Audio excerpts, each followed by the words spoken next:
It's 17:30 GMT. This is the Election Bureau. Hello and welcome to Eyewitness News on 97.3 City FM. You didn't see.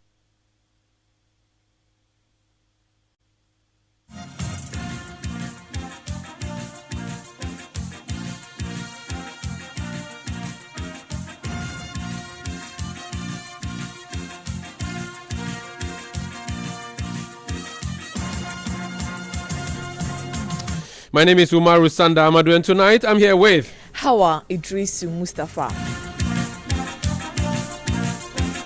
And coming up over the next 90 minutes. You didn't see me giving out food, giving out a package to the people in the queue. So when people are doing things out of good heart, people are doing things, should that be used against us? Sanitation Minister and MP for Ayawasu West Wogon Lydia Sarah Malasan reported to the Office of Special Prosecutor for Criminal Investigations over her role in the distribution of food to voters during yesterday's special voters exercise. We'll be hearing from the MP and her accuser. Also coming up, former Auditor General Daniel Yaudomelevo slams President Akufo-Addo, saying he has moved Ghana from the promise of taxation to production to from taxation to robbery.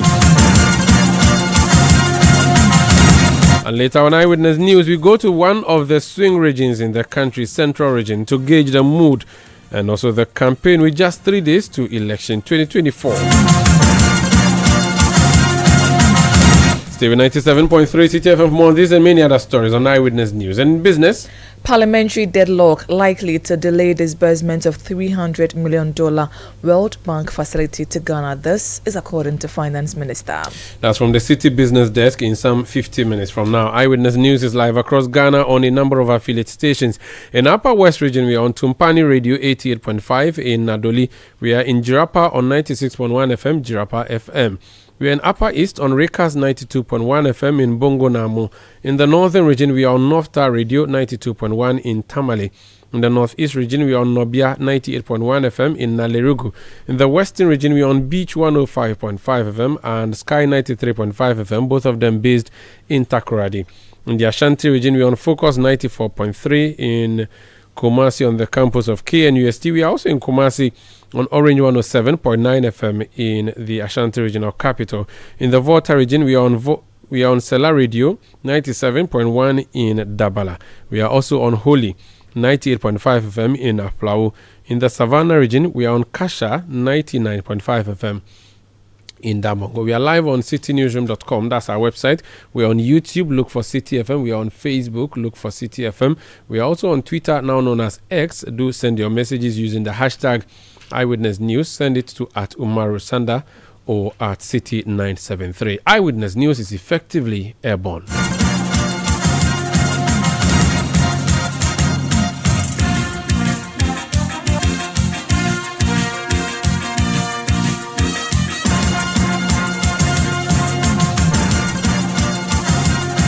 This is Eyewitness News on 97.3 City FM.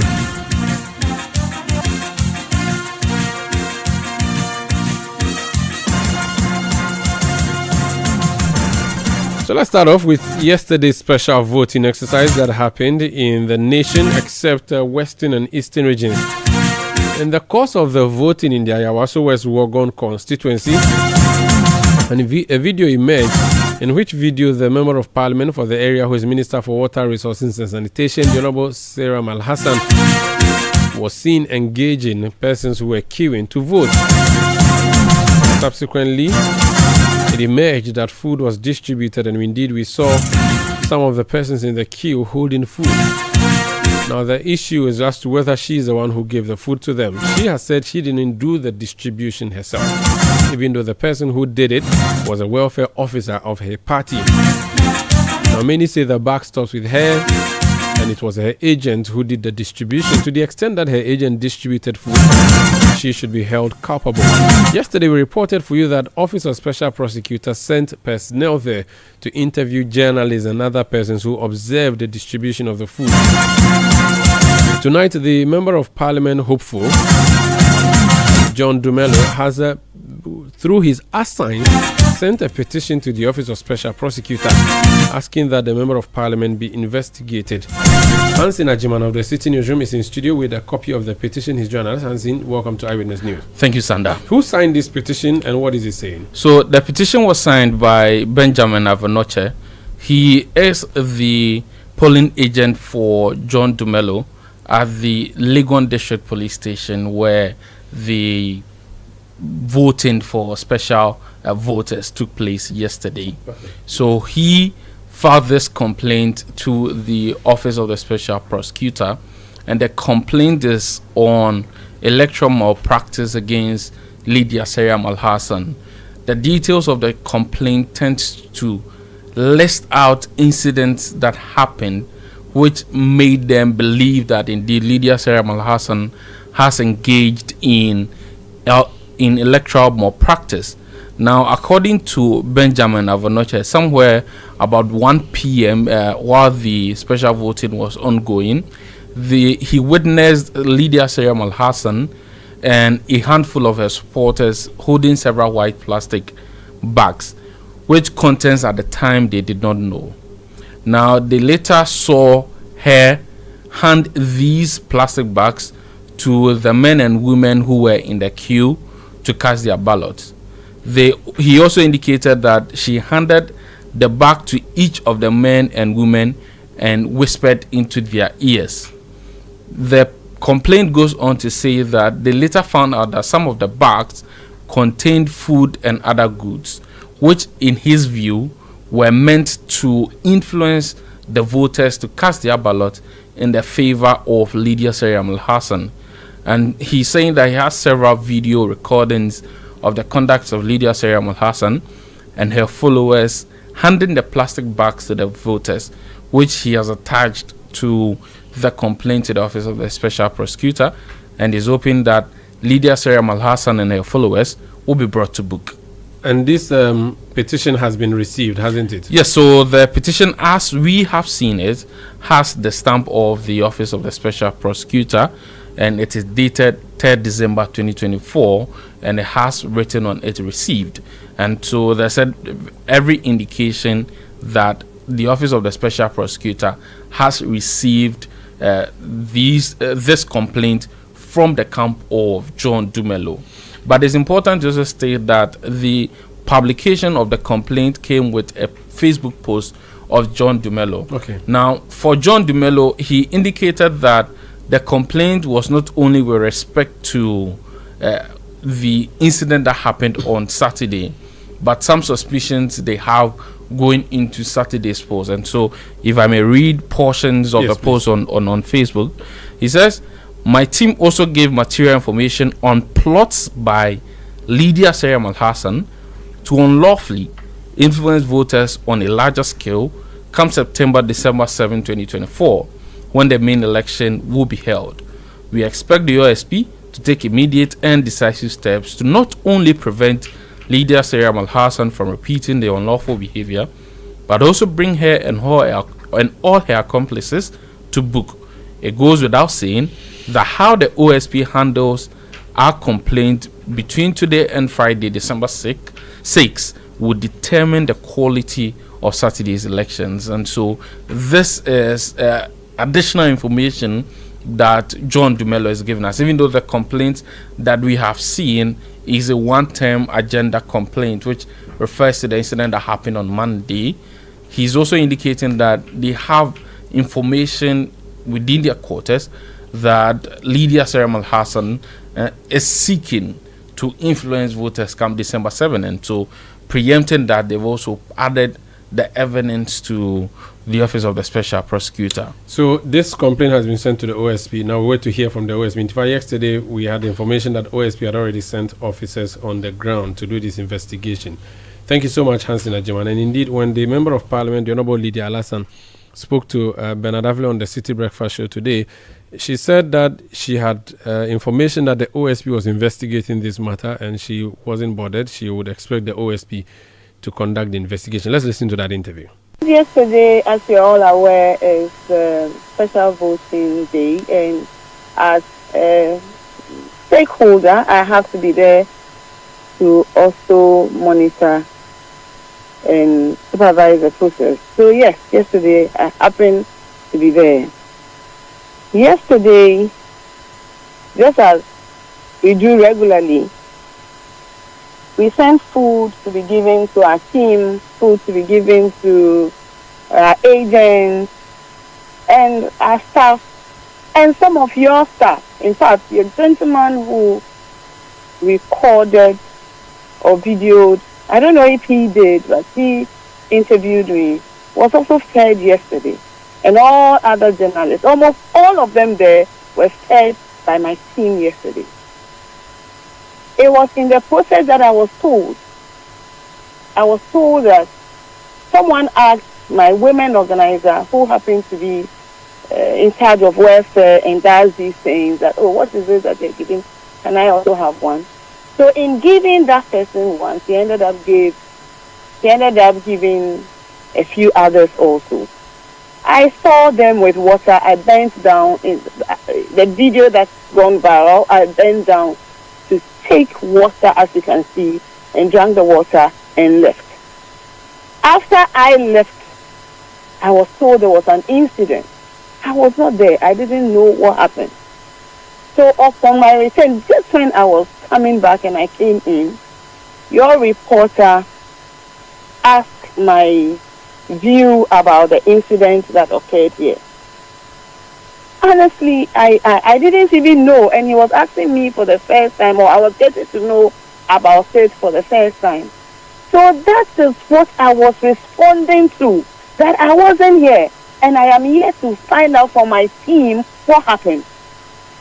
I see no why this response will just be attached or added to the package that were being given out. It was completely a different response, a different question that I was responding to. It was much later that I saw a video and all these things, and for my opponent to be mentioning and calling me names. Okay. So let's take it one by one. The video I'm referring to is a GH1 video. And in that video, a lady is wearing a dark blue dress. You are wearing a jeans trouser and a white top with a bag with a blue cap. And a gentleman is wearing a light green shirt. And I see about 6 prisons officials, another lady in jeans, and somebody in green. They are in a queue to vote. And the ladies with you. I have seen. Well, yes, I'm saying that. So that's the question I'm asking. I'm asking about that, because that is giving food to people who are about to vote. That is illegal. Then I said, one of them requested for the package that was being given out. And in giving it to him, the lady decided, out of a good heart, that others may also be in need of it, and so decided to give it out to them. And yes, I happened to be around. I took water, but the request didn't come to me. It was later that she told me that this is what, when all of this was going around, that she told me that this is what transpired. So when people are doing things out of good heart, people are doing things, they see that, as my mother, they have been there since morning. They needed to refuel. And if we do that, should that be used against us? No, you can't. But whatever you are doing out of a good heart should also conform to the law. So, I think the voting area is a security area. It's a special area. So to be seen to be giving people who are about to vote food, that's why the law states that explicitly. I'm not the one writing the law. So there are other ways of making people comfortable, but to the extent that the law is clear that when somebody is about to vote, or is voting, or has just finished voting, they should not be given those items. I'm not the one creating it. It's a law that was passed, and it's part of our laws. So as an MP, you should be condemning the actions of your women organizer and asking that nobody should do that. I did that, Bernard. I did that.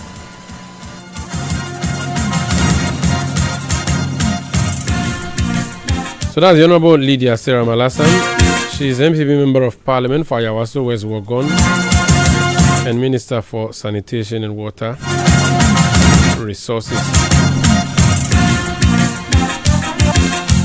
There have been lots of reactions to this particular one. What do you have? The Commissioner of the Commission on Human Rights and Administrative Justice Shraj, that is Dr. Joseph Whittal, has condemned the actions of the Ayawasu West Member of Parliament, Lydia Seiram Al-Hassan. Speaking in an interview with journalists, Dr. Whittal described the actions of the Member of Parliament as tantamount to corruption. Saying it is true, I know the Member of Parliament has denied it, but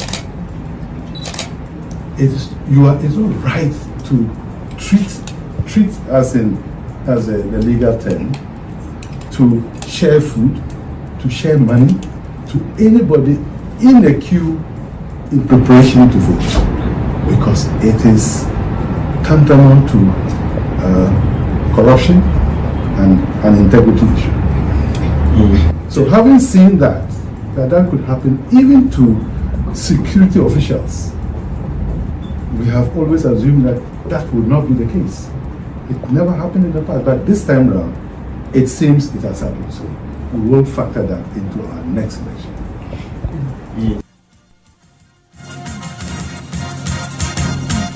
Dr. Whittal says the special prosecutor has a role to play in the investigations. They to the appropriate institution that has a duty to carry it out. In this case, the special prosecutor has the role to play because of the particular allegations that are involved in this one.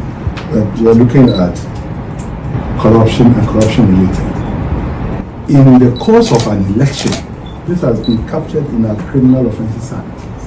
So we would have made referral to the office of the special prosecutor, or in the absence of the special prosecutor, to the Attorney General as a general criminal allegation. Last one before. Commissioner of Shraj, Dr. Joseph Whittal.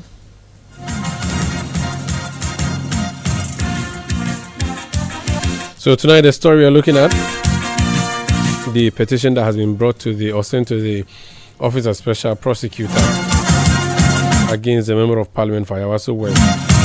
And you just heard there from Shraj Boss. Let's speak to Edem Senano. He's co-chair of the Citizens Movement Against Corruption. Edem, you're welcome to Eyewitness News. Strictly speaking, does this qualify under corruption based on your knowledge of the subject at all?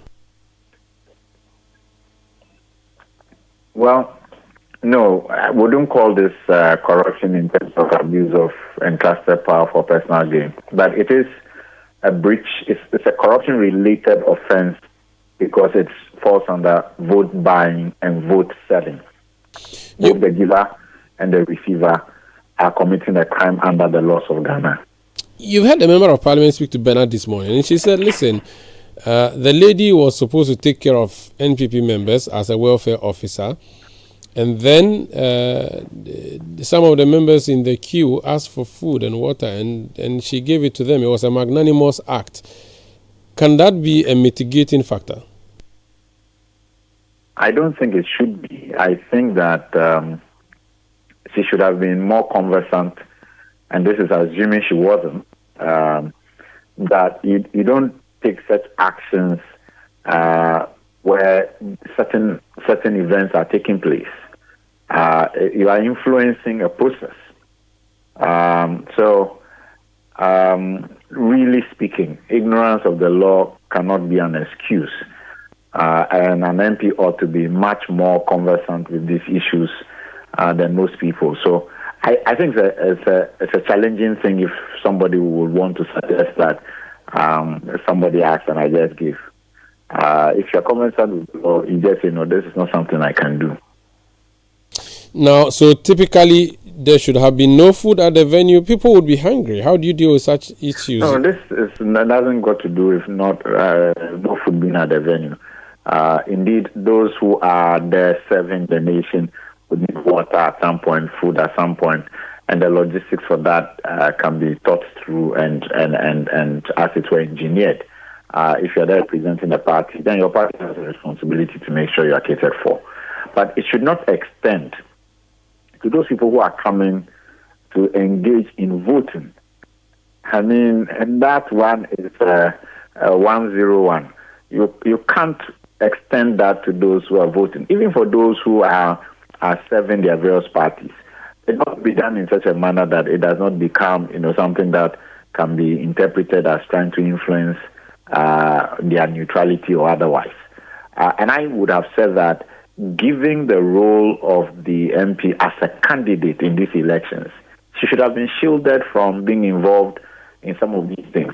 She didn't have to be actively at the operational level. That's if the footage actually is her. She ought not to have been at the operational level getting involved in these things. That could easily be interpreted as a breach of the law. Now, there's a report that has been sent to the Office of Special Prosecutor. Should that deal with this issue, or you think there's more that has to be done? I think that as a start is the proper thing to do. We don't want people accusing and fighting and, let the mandated law enforcement agencies examine the facts and draw a conclusion. And depending on what the law says, also take the necessary actions. I think it's the proper thing to do so that we don't have people taking the law into their own hands and any antagonism that might lead to any form of conflict. I think it's a good start. I think that what we need to see is swiftness of law enforcement agencies during this period. So there's a finding, there's a public statement reassuring everyone that actions will be taken, and ensuring that others don't take the law into their hands and impunity begin to be the name of the game. Moving forward on Saturday, how do you think this can be prevented? I think that acting swiftly from now. So if OSP has received a report, can we have a public statement by Thursday showing that there's going to be swift action on these issues? We need to hear other key stakeholders commenting on these issues so that it's a no, and everybody understands that we mean serious business. If we don't send that message early enough, people will just think that don't worry, we can do what we want. So that's important. Public education, swift actions. And I do know that during this period, we have an inter-agency security task force bringing on board not just the police, but fire service, immigration, and so forth. If they have been properly, empowered and capacity built, they should also be looking out for such things and be part of the process of ensuring that anyone engaged in such activities is reported and hauled before the necessary agencies. There's a view that the officers who were seen in the video receiving the food have no business policing any polling center or polling station on Saturday. What's your view? I fully subscribe to that.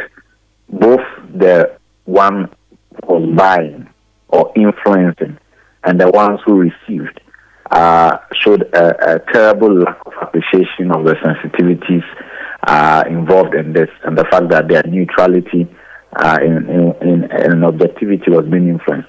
I think that if these, it's not just the MP, assuming it was actually here in the footage, who should be hauled and sanctioned as the case may be. Those who were recipients themselves are not worthy of being deployed for this purpose. That would be sending the wrong message. Do they have to also be prosecuted because they are simply benefiting from the generosity of a politician? What do you mean they were simply benefiting from the generosity of a politician?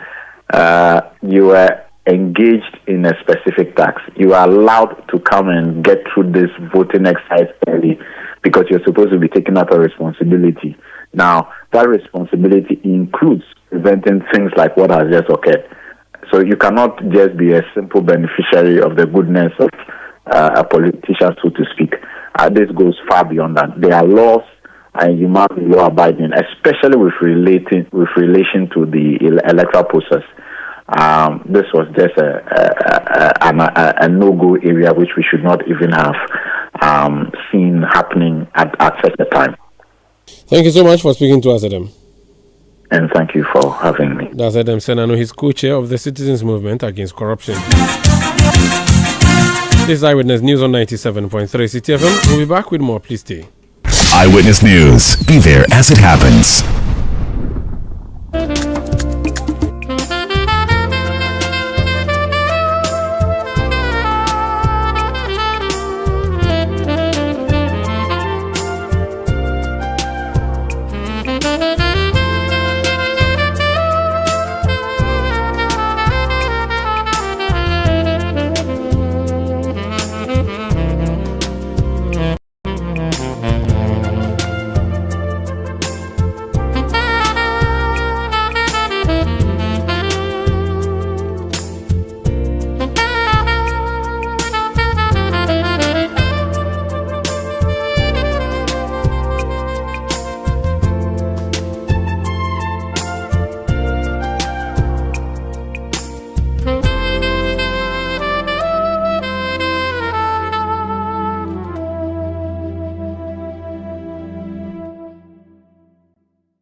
City 97.3, Twitter at twitter.com/City973, and Instagram at Instagram.com/City973 with the hashtag Eyewitness News. You're welcome back. Now, former Auditor General Daniel Yao Domelevo is urging Ghanaians to vote for a candidate who embodies the qualities of fairness, accountability, trustworthiness, honesty, equity, and respect for diverse views. Speaking at a public forum on curbing illicit financial flows through accountable governance, the role of the media, Mr. Domelevo expressed confidence that strong and principled leadership is critical to drive Ghana's transformation. As we are going to the poll or to vote on Saturday, I will entreat all of you to vote for a leader who is a father. A leader who is what? A father. Father, not as in giving birth to children, is an acronym, and I'm going to unpack it. The F stands for a leader who is fair. He gives things based upon meritocracy, not because you belong to my party or my tribe. He is fair. He rewards people who deserve to be rewarded. That is the father I'm looking for. The A is a leader who is accountable for his resources and the actions and hold himself and his followers accountable. So we need an accountable leader. The T stands for a trustworthy leader. A leader in whom we can repose our trust. Not a leader who looks into our face and tell it and later on say, so you were trusting me. He's even surprised that you believe what he said himself. That is not the type of leader we are looking at. The H stands for a leader who is honest. When things are going right, he says, yes, we made it. But when things are not going well, he doesn't use figures to disturb our peace. He says, do you see the calculation, the data, and etc. Even though things were deteriorating, our deterioration is better. So let's look for a leader who is honest to say we have failed, but this is how we are addressing it. Even as a father, you must always be honest that this one, I made it wrong. I made a mistake. I won't do it again. I'm addressing it this way. Because if you are a leader who is not honest, the day even you speak the truth, nobody believes it. I hope we have reached that point. Tell me, Ghanaians, have you not reached that point? Now, when you hear something from a politician, you don't believe it. Say, we are going to do this. Daniel Domelevo also endorsed the call by Shraj for a forensic audit into the National Cathedral project and the possible prosecution of its board of trustees. I think the media, you must continue exposing the abuses and the corruptions in the system. Like the cathedral one that I talked about. And I would like to support the position of the Commission for Human Rights and Administrative Justice. In their report, they recommended that the Auditor General and the OSP comes and take the battle from where they have reached and continue. I agree with them because if you read Article 218E of the Constitution, it provides that following their investigation, they can forward to Auditor General to do further investigation. Because if you read their report, They are talking about forensic audit and value for money audit, which falls within the purview of the Auditor General. They are talking about prosecution, and they don't have that mandate. OSP has that mandate. So I would like to add my voice to say that the Auditor General and the OSP, or the Office of the Special Prosecutor, may have to take that mantle and do as the national service. Investigate that case and hold people accountable.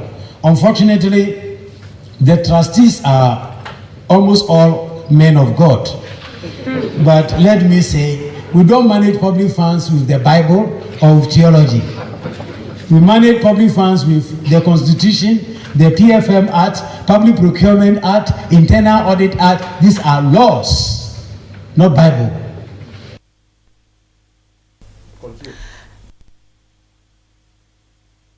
So that is how it is for us. Today there is a lot of gaslighting. The very people who are squeezing all the resources out of us look at you and say you are not praising, you are not even being grateful for the harm I'm committing you. Recently I remarked that we were promised that this country is moving from taxation to production. Is that not it? But we move from taxation to robbery. Now, even if money is in your pocket, government is aiming at it. You put your savings there and government is aiming at it. You go and buy treasury bills. If you don't take time, it may go after the bonds, etc. have gone. Even when you are paying government, you pay tax. I hope you are aware of that. And that is as if it's not enough. To me, what pains me is, after all this, if you look at the use to which they put the money, that is my biggest challenge. That how on earth can we be taxing our people like this and be putting the money that way? So, to be able to arrest illicit financial flows, which comes in a multifaceted manner, it has different causes. I would like to say that we also have to be multifaceted in the solution. That was former Auditor General Daniel Yao Jomelevo.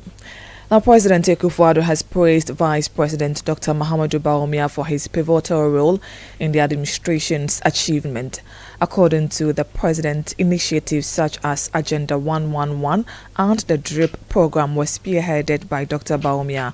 Addressing organized labor during his tour of the Greater Accra region, President Akufo-Addo stated that supporting Dr. Bawumia and the NPP would ensure continued progress and development for the nation.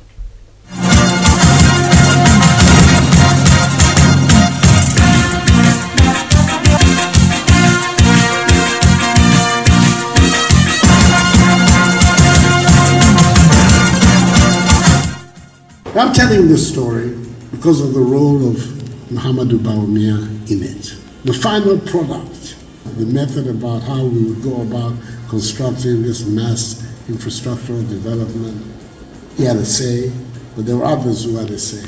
But the genesis, the idea that began the whole reflection, was something that came from him.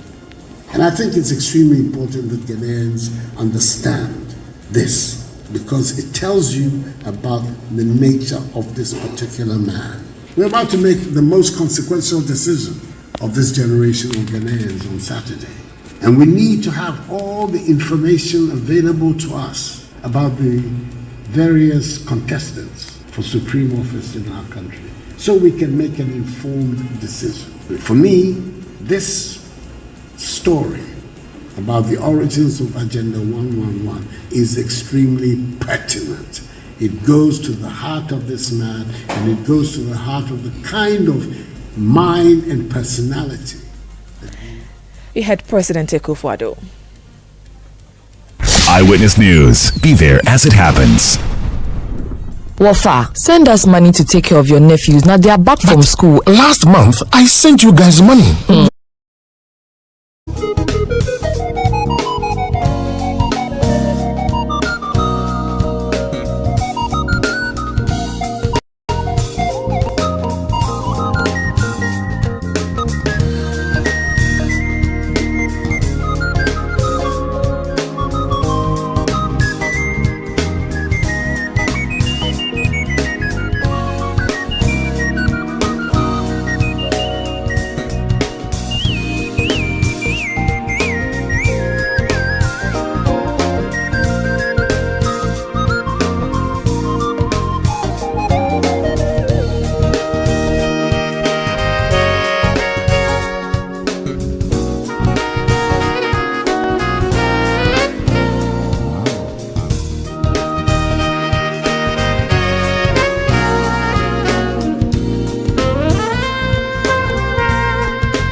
This is Eyewitness News on 97.3 CTFM.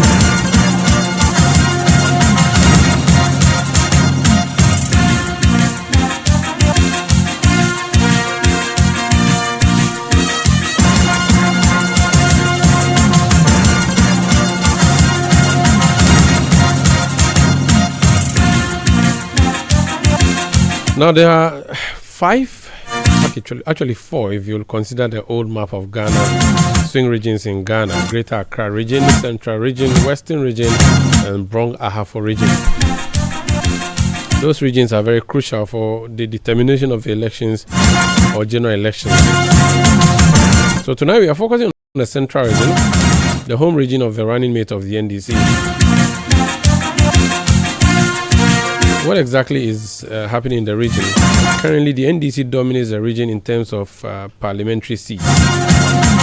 Anthony Saki is the NPP Central Regional Organizer. He's joined us on the line. Anthony, welcome to Eyewitness News. Thank you very much, my brother. The Central region didn't do you any good in 2020. Are you able to, or will you be able to reverse that this year? What measures have you put in place? How is the region looking for the NPP? Thank you very much. Good evening to your cherished listeners. I must say that, let me correct this impression. In fact, in 2020, Central region did the MPP good in terms of presidential, because His Excellency, the President of the land, won in 19 out of the 23 constituencies. And by popular vote, he had over 70,000 more votes than the former President, John Dramani Mahama. Actually, didn't say presidential, I said parliamentary. Yeah, so in terms of parliamentary, we had 10 seats and then they had 13 seats. Going into the 2024 elections, my brother, for now, the outlook is very bright. On any day, should the elections be held today, the MPP will win more seats than the NDC in the Central region. We are looking at our strength in 2016, where we won 19 seats and they won 4. Our projections are that we are not going below a maximum of 15 seats. That is what we are looking at. But should our D-Day plan work to perfection, the MPP will look at about 19 seats in the Central region come December 7th. What is giving you this optimism? What have you done for the people of Central region? You promised them an airport. You have not delivered. Very well. Apart from the airport, there are other things that the MPP promised the good people of Central region that we have delivered. But would you apologize for the airport's non-delivery? Even the airport, the feasibility studies are done. The chiefs and people of Cape Coast Commander are aware that the Transport Ministry have engaged them. Feasibility studies are done, and then they are on the drawing board. They are working around it to make sure that they start everything. There's a sugar factory that was bequeathed you in Commander. Yeah, Chairman, I'm saying that there's, in addition to the airport fiasco, you were bequeathed a sugar factory in Commander. It is a white elephant. But what I'm saying is that beyond these two projects, my brother, if you can listen to me, let me analyze something for your listeners to hear. In 2020, before COVID, we had started about 6 landing sites across the coast. You know, the Central region has the longest coastal line, ranging from Nyenyano to Kafudidi in the Commander General Egwafu Ebrim constituency. As we speak, the MPP had constructed a mini fishing harbor at Elmina. If you come to Mori, we have a similar facility there. If you go to Mumford in Apam, there's a similar facility ongoing. Utiam, there's a similar facility ongoing. Winneba, you go to Sina, and then you go to Nyenyano. All these projects are at about the latter stages of completion. But that of Elimina has been completed and then commissioned by the friends. These are huge projects for the good people of Central region. Beyond that, you can clearly see that from Kaswa down to Winneba, this dualization of the road is something that is going to benefit the region. And so the good people of Central region are looking at these projects. Apart from that one, you come to most of our constituencies and we have major roads that are being Third, we've seen facelifts. If you come to Cape Coast proper, we have a lot of roads that has been constructed through there was this program, Sino Hydro Deal. We had our own share in Cape Coast North, UCC area. We have a lot of roads that have been constructed. Now you also look at sea defense. As I said, Central Region has the longest coastal line. And then this government has made sure that we have sea defense spanning from Commander down to HR, and then we're also constructing the sea defense. Finally, the running mate of the NDC is from your region. Surely she would pull a lot of votes, fancy votes, and that should be something that should scale. Not really, because if you look at her impact in the 2020 elections, her impact was very negligible. Because when it comes to the presidential, that is where her impact was to be felt. But in the presidential, as I said, MPP won in 19 constituencies, and they won in only 4 constituencies. Even in her own constituency, the MPP appreciated in terms of the presidential vote. So for the choice of Professor Jena Nopukwajman, it is not a problem to the MPP at all. The MPP is working around the clock. We knew what we did in 2016 to give us the vote, and we are on a similar path, winning majority vote in the 2020 election. In fact, all polls, and the NDC know that polls that have come so far favors the MPP. The people who voted for the NDC MPs to go to parliament from the year 2020, they have regretted because virtually they went to parliament, they did nothing in their constituencies. And so the people are now going to vote against them because they've wasted the after you go to Small of Imbrapa, you go to Aguna East, you go to Commander Edina Egua Febrim, you go to Upper Dingsha West, you go to Chufu Etivokwa. These are constituencies, Cape Coast North. These are constituencies that people entrusted the constituencies into the hands of the NDC MPs. And the MPs failed them woefully. So now they've seen the light. They are going to vote for the MPP. And as I said, everything points to the fact that come December 7th on Saturday, the MPP is not winning less than 15 seats in the Central Region. I believe strongly that you're good to yourself and your team after December 7th for us to attest to the fact that indeed, whatever I said on your show have come to pass. Thank you very much. Thank you so much for speaking to us, Anthony Saki. He's NPP Central Regional Organizer. We had actually scheduled to speak to the NDC Central Regional Chairman, Professor Richard Asiedu. Unfortunately, we are unable to reach him now for this conversation. We'll possibly speak to him tomorrow on our focus on that swing region. This is Eyewitness News on 97.3 CTFM. Up next is Point Blank, and not Point Blank, Business News. And then on Point Blank, my guest is former Deputy Secretary of the NDC, Peter Boama Otokuno. We'll talk about the NDC's preparedness towards election 2024, which is just 3 days away. Eyewitness News. Be there as it happens. Get the details. Every significant financial transaction, every market movement, and all the policies that affect your business. City Business News. Be informed. Time now for City Business News on Eyewitness News. My name is Hawa Idrisu Mustafa. Details of our stories now.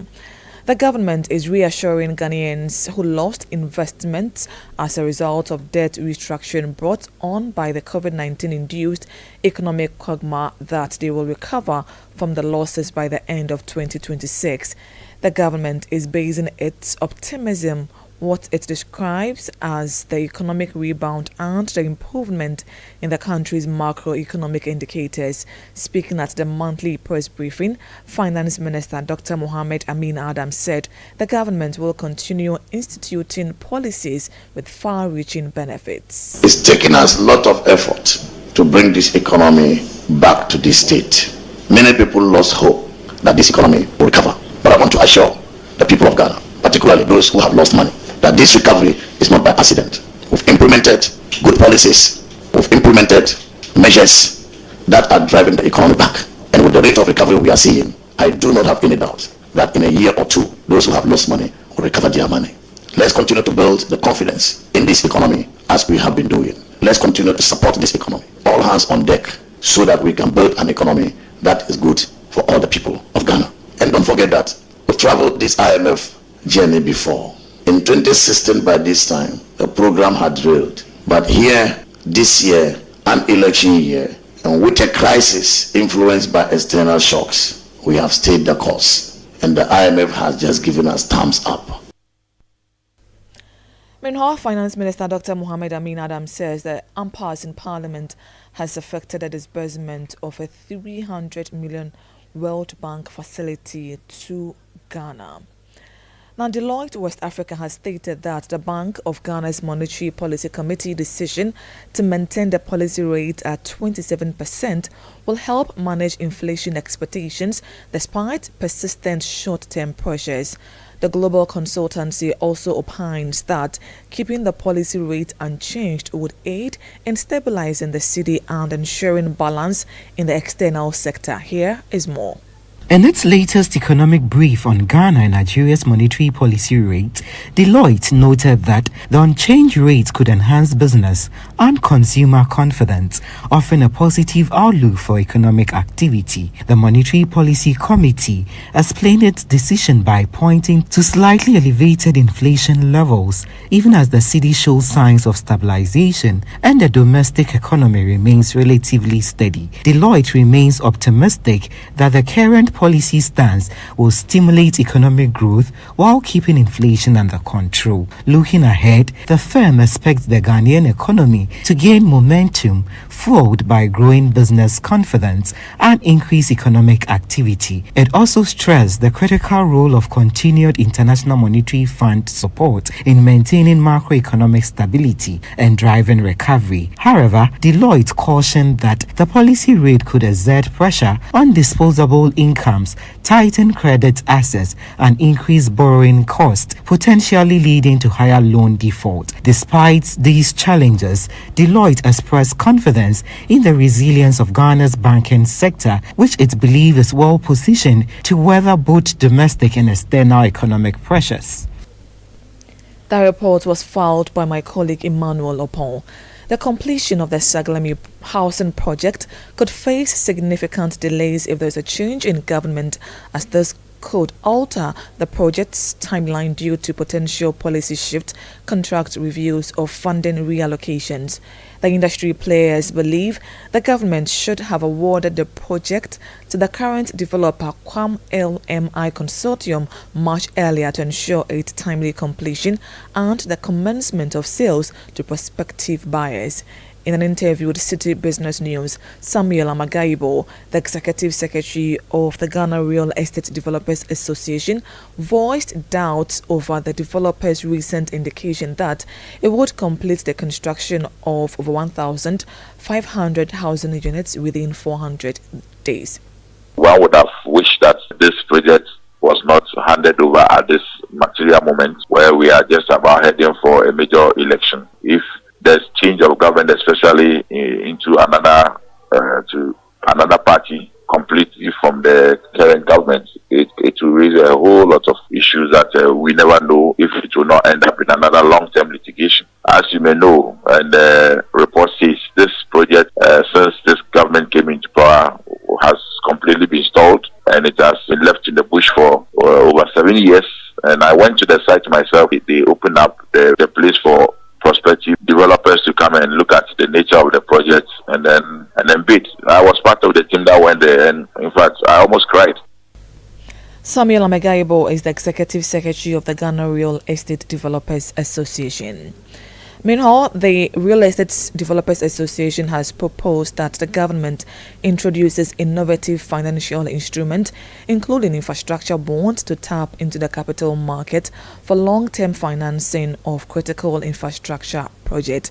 Speaking at the 16th edition of the Ghana Property Awards, President of GREDA, Patrick Ebobonfo, noted the importance of exploring alternative funding mechanisms to address the persistent financing gap for major projects. Another essential component in nurturing the capital market is the development of financial instruments that cater to infrastructure finance. Ghana can explore issuing infrastructure bonds, which are specifically designed to raise funds for infrastructure projects. This will allow institutional and retail investors to invest directly in the development of critical infrastructure and receive returns on their investments. Additionally, green bonds can be introduced to finance projects aimed at enhancing sustainable practices within infrastructure development in alignment with global climate objectives. By diversifying the types of securities offered in the market, Ghana could attract a more comprehensive range of investors who are looking for socially responsible investment opportunities. Patrick Ebo-Bonful is president of GREDA, executive director of the Ghana Property Award. Irene Ajinkwa, on her part, stressed the need for financing from the capital market to be used in transforming the face of rural and urban areas. As Ghana continues its rapid urbanization, the demand for quality housing, modern commercial spaces, and sustainable public infrastructure has never been greater. Meeting these demands requires bold investment and innovative financing, and the capital market serves as a crucial enabler for achieving this vision. The capital market plays an essential role in bridging the gap between ambitious infrastructure projects and the resources needed to realize them. By providing access to long-term funding and fostering investor confidence, it drives the progress we see in our urban and rural spaces. Irene Ajinkwa is Executive Director of the Ghana Property Award, and in City Business News on Eyewitness News. My name is Hawa Idrisu Mustafa. Up next is Point Blank. Detailed news.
97.3 CTFM is the station. This is Point Blank on Eyewitness News. My name is Umaru Sanda Amadu.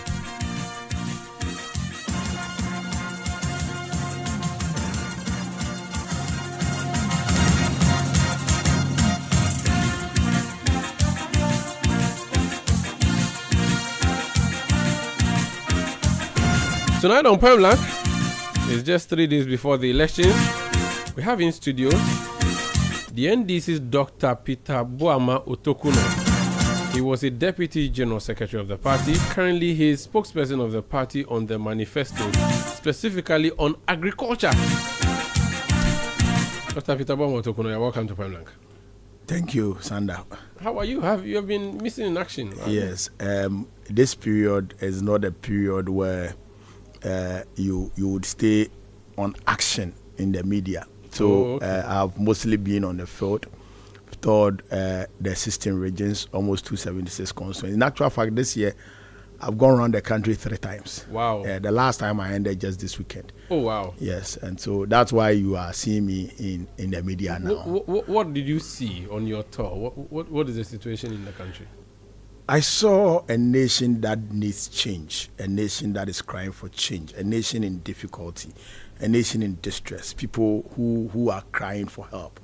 And that cry is the responsibility that has caused the NDC to run a campaign we have never run before.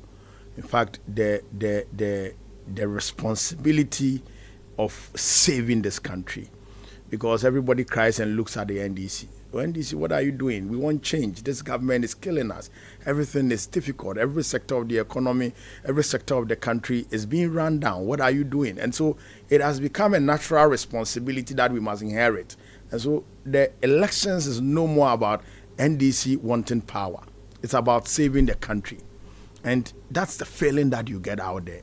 Irrespective of the group that you engage, they are poised for change, and they believe in the NDC. They believe that NDC is the alternative.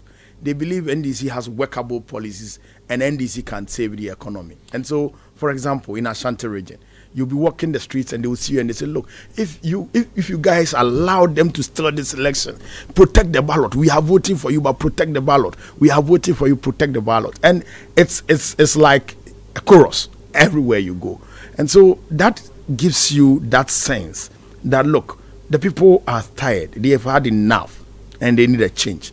And that means that you must put every single measure in place to be able to rescue them. Are you sure that this your so-called clarion call for change is not an imagination? Perhaps we are just thinking that, because you think there should be change, people really want change. For instance, which constituency did you go? What did you see that makes you believe that the people there really deserve change and want change and are asking for change? I mean, absolutely not. This cannot be a figment of our imagination, and I'm sure you feel it on a daily basis. And if you don't want change at this point, then I don't know what kind of Ghana that you are living in. Everybody wants change. Even the MPP government wants change. Indeed, prices of food alone, prices of items on the market, is something that is driving people to want a quick change. For example, you used to buy a Gari Wolonka for 4 cedis, and now you are buying it for 70 cedis. Wouldn't you want change? You used to buy toothpaste for 2 cedi 50 pesos. You are now buying it for 30 cedis. Wouldn't you want change? You used to buy kenke for 50 pesos and 1 cedi. You are now buying it for 5 cedi. Wouldn't you want change? You also understand that Accra politics is different from rural I am not talking about Accra at all. I am talking about everywhere in Ghana. It's, in fact, the rural areas are even suffering more than those in the big cities. The change is actually emanating from the rural areas, the kind of difficulties they go through. Last 2 weeks, I was at Navrongo, and we visited some community along the Tono Dam, and we met some farmers. And a woman came up. I felt very sad. I was teary because the woman has struggled to cultivate some rice, and she just wants a combined harvester to harvest the rice. And you know the thing about rice, when it gets to some level and you don't harvest it in time, you are going to be losing your investment. And for 3 weeks, they are looking for combined harvesters. Not her alone, several other farmers that have gathered. They can't get simple combined harvester to harvest the rice. And these are people who had even been complaining about the ICO project. You know about the ICO issue. And they have been complaining about the ICO director and how he's redirecting, irrigation water to other sources, and they are not get all the problems that, confront them along the tunnel, The accusation, down. the accusation is that you're shouting for change, but you really haven't offered any alternative. What alternatives have you offered? We have indeed offered alternative across sectors. Beyond the fact that we are presenting a candidate or a president who is more honest, who is truthful, who is compassionate, who is experienced, and understand the job more than any other contestant in this election, we have provided solutions. Clear, concise, workable, pragmatic, practical solutions. Every single area. When you pick our Resetting Ghana manifesto, it's a 200-page document.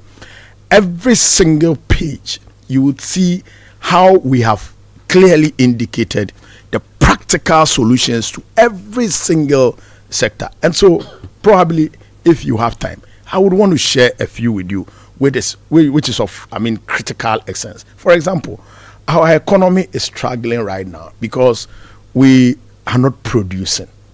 The economy is an import-based economy. We have relied on importation for every single thing. And indeed, last time I was doing an analysis that when you buy a kinky of 5 cedis and you do the cost analysis, you realize that half of the price of the 5 cedis is imported. Because even the kinky, the salt you put in there is imported. So we have our done salt. But are you getting the salt from there? Are you getting the salt on the market? You are importing salt in the country. You are importing everything, including eggs. Now egg is 5 cedis. It's always been like that. When you're in government for 8 years. Never have we imported egg in this country. Never have we imported meat like pork in this country. Now we are even importing pork. People in production are into piggery. Nobody's buying. You'll be feeding the animals, nobody's buying. Poultry farmers are closing down. In my farming community, there are other poultry farmers that I used to farm with. They have closed down. Nobody's operating because today, when you go and buy a bag of maize, 50 kilos, it's 450.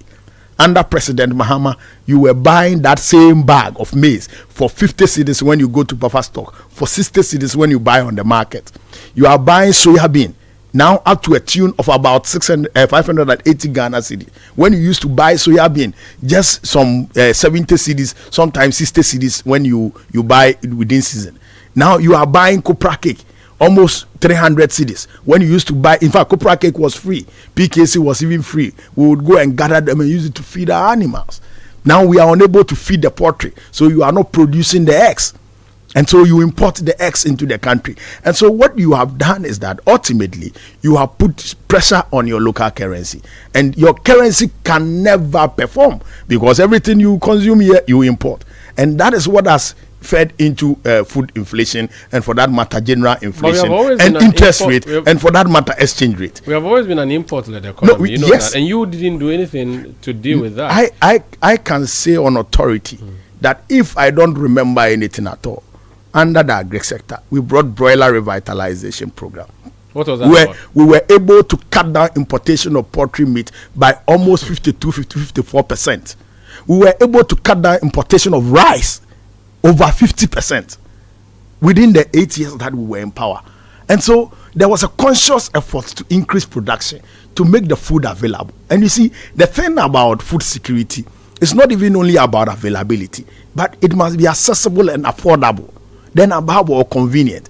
And so government policy must invest into these 4 legs and even more a 5th leg to make food available, affordable, accessible, to bring the general food prices down. The government is not supposed When we were leaving power in 2016, food inflation was around 9.7. Now, food inflation went up as high as 61% last year. Currently, it's around 26.5 or 26.7%. And so clearly, there is government's lack of effort. If they are putting in any effort, it may be a lackluster effort, or maybe bedeviled with moral hazard and adverse selection, making the policies ineffective. Why would you blame government? And this is a government that has dug dams in the north for agriculture purposes. They have planting for food and jobs. They have planting for No, rearing for exports or something like that. Rearing for food and jobs. The planting for food and jobs, they have 1 and 2. They're actually in the second phase now. And they've told us of the wonderful things they're doing. In fact, when there was a dry spell in the north, they compensated farmers. So, what else can the government do? Let's put this into proper perspective. First of all, the planting for food and jobs, monies went in. They claimed they planted, but the food didn't come. The jobs didn't come. The objective ultimately is to produce food and produce the jobs. You and I are talking about inflation of food at 60%, 61%. So that means that the food didn't come. Then where is the jobs? The jobs also didn't come. There's rearing for food and jobs. The rearing is nowhere to be found. The food is nowhere to be found. The jobs is nowhere to be found. And that's why egg is selling for a crate 80 cedis in Ghana now, when egg used to sell for 7 cedi per crate in Ghana just 8 years ago. And so all these things that you mentioned are things that have not materialized. Indeed, the dams is one of the biggest charades of this government. When you went to the north, you didn't see them? The dams are non-existent. The worst of it all, you will see the dam, it has become football fields where they are playing football. How? Dams are supposed to collect water so that the water would be able to stay in the dam during dry season, so that the farmers can fall on the dams. But the dams, even before you enter the dry season, you do not have the water. And that is why we have had to deal with dry spell. Because if we look, Ghana is so fortunate, and some of the investment plans that President Mahama put in place gives credence to this opportunities that we have as a country. So the other landlocked countries up there, like Burkina Faso and all those things, they get heavy rainfall within a particular period of time. And so they have dams that they have built for the farmers for irrigation. And that's why you rely on them for tomatoes and for onion round the year. We have always been relying on them for tomatoes since you were in office. Exactly. Because of the, it's worse now. We used to spend about 800,000 no, now it's $400 million, but I think that it was 80 million. I'm getting it wrong. A year on importation of tomatoes. Now we spend $400 million a year to import tomatoes. So the differences are there. We can go into it, but the point I'm trying to make is that when they open the Bagre Dam and it flows down, a lot of water is passing, and we are getting disaster crisis that we have had to deal with. So all you need to do is to map up the routes of this flow of the water that is released from the Bagre Dam. And the projects that we did at the Tamni, then the projects we did at the Nasia Nabogo, what we initiated. Nasia Nabogo phase 1 is still incomplete. President Mahama commissioned Nasia Nabogo somewhere in 2015. It is still incomplete. A major irrigation project that can take care of parts of the upper east region and the northeast region is still incomplete. There is even on the program a phase 2, which has not started. You understand? For Halugu Dam, we have put in $12 million, nothing to show. This One Village, One Dam is the only irrigation project that from Nkrumah we have done in this country, and GIDA, Ghana Irrigation Development Authority, was not involved. You do dams without involvement of the Ghana Irrigation Authority. How do you expect to do the dams? And so we are suffering from this dry spell. More importantly, because of the lack of investment or proper investment in irrigation. But look at the irony. Dry spell came. Then the president announced, or the government announced, that they wanted $500 million to go and buy relief items for the farmers. Meanwhile, the entire budget of MOFA for the year is 3 billion Ghana cedi. When you convert the $500 million to Ghana cedis, it's about 8.6 to 9 billion Ghana cedis. So but your budget, that's an intervention. So your budget is 3 billion. The whole year, your investment and everything is 3 billion. Then you have a crisis, and you want to fix the crisis, provide relief items to the farmers, and you need 9 billion. That's why it's a crisis. Clearly, something is amiss. But you know the irony.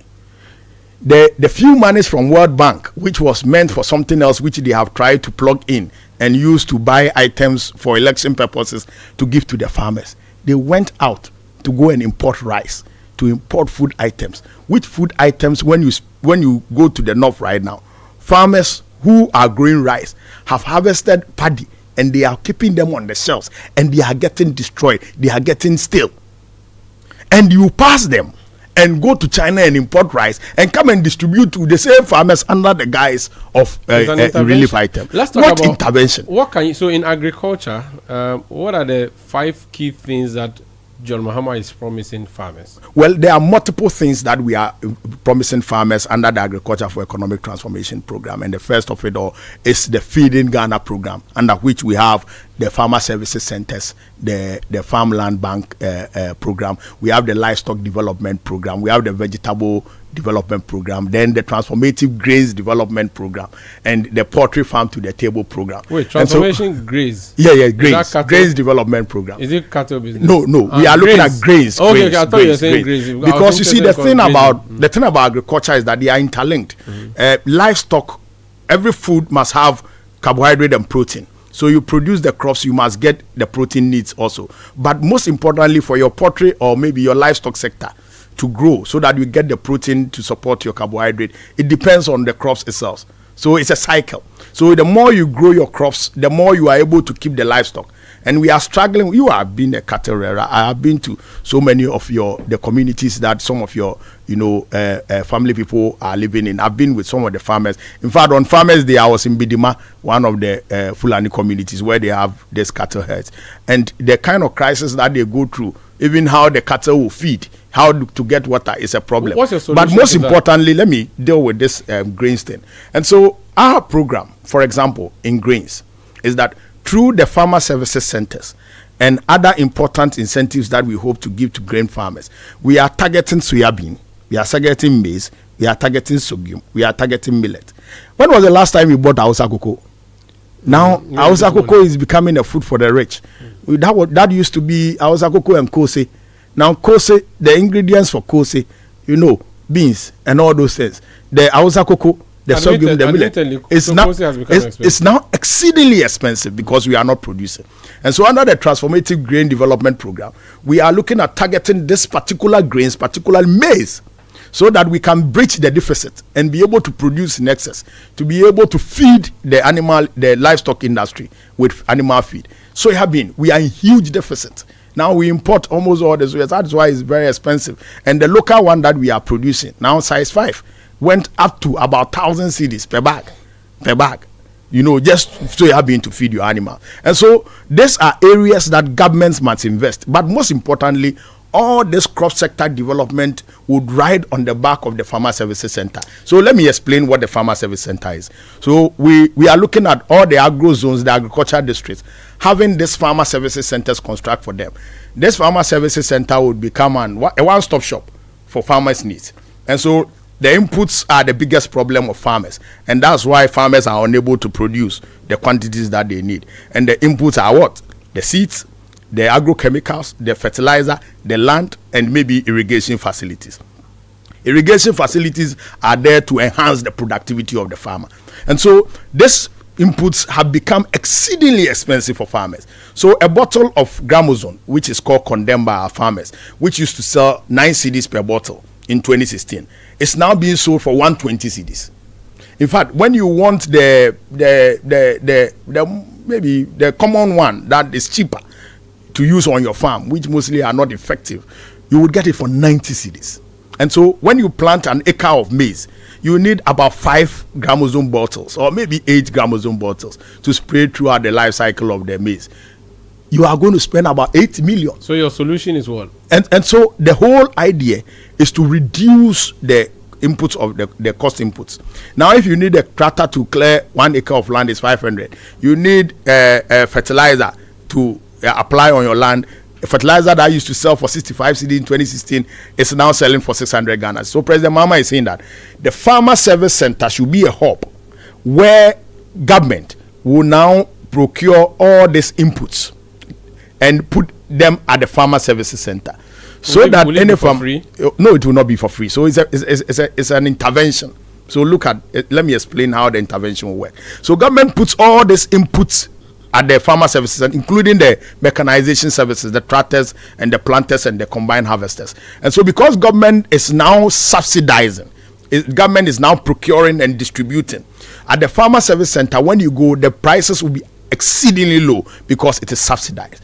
This time, what we are trying to do, what we are trying to do in the agro areas, because it's not you don't grow crops everywhere. Okay. And so what we are trying to do is that we are combining input subsidy with input credit. You understand? If you look at the policies they did, the 1 and 2, PJFJ 1 and 2, PFJ 1 was input subsidy. It was taken over by moral hazard and adverse selection, rent seekers. It collapsed. They did the PFJ 2. They tried to shift. Now they are doing input credit. The input credit, they give it to some individual businessmen who go and procure the things, and they don't. You can't even find the farmers. The farmers don't even access the commodities. You understand? So what we are doing is that the age-old practice of input subsidy and input credit, we are combining all of them in one box. So you go to the farmer services center, the commodities, the inputs are heavily subsidized. Then when you go and you don't have the money, you are giving the commodity on credit, so that when you go and farm and harvest, you can use some of your produce to come and either pay, or you sell the produce and pay with your profit. And so we believe that when we do this, it makes it even convenient. So it will get to a point where a farmer can farm throughout the season, harvest their crops without spending a cedi, because then there's that credit arrangement, but again the cost of the commodity is down, and so it enhances the profitability of the farmer. It makes it attractive for the youth to also participate in the farming. Then food becomes available in abundance, prices comes down, then you are able to save your currency from the kind of shocks that we need to go. But how is Saturday looking? Saturday is looking exceedingly very good. We are heavily prepared. We have never been prepared in any elections like this election. We have never campaigned in any elections like this election since I started following politics or following campaigns since 2004. I have witnessed the Rawlins's era and the campaign and all that, but the campaign we have done this time is extraordinary, and our preparation for this election is extraordinary.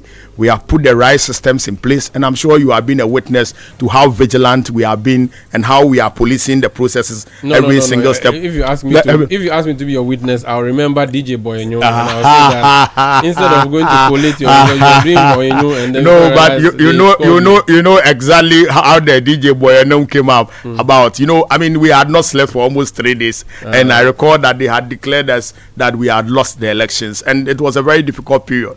And I remember when President Mahama was about to address the people, I had to charge the people. I had charged them for 20 minutes, and he had not come, and I was tired, and I had to leave. I had to leave, so I just said, Choboy, DJ. So that we go and take some rest. Election night is a killer.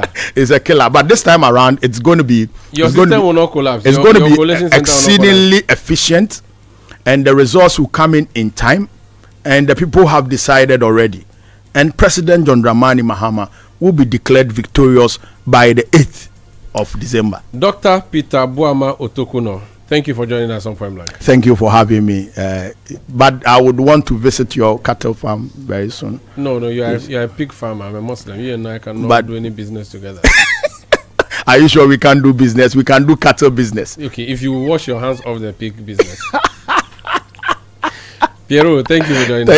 Thank you for having me, my friend. So that's Dr. Peter Buama Otokuno of the NDC. He's a spokesperson on the Manifesto Committee, specifically on agriculture. That's it for Eyewitness News tonight. My name is Umaru Sanda Amadu. I did this with Hawa Idrisu Mustafa. Production by Kobina Wilson and Beverly London, as well as Sami Wiafe. Technical support from Desmond Nyako. Emmanuel also helped us with new media. We'll be back tomorrow at 17:30 GMT. Thank you for listening. Have a good night.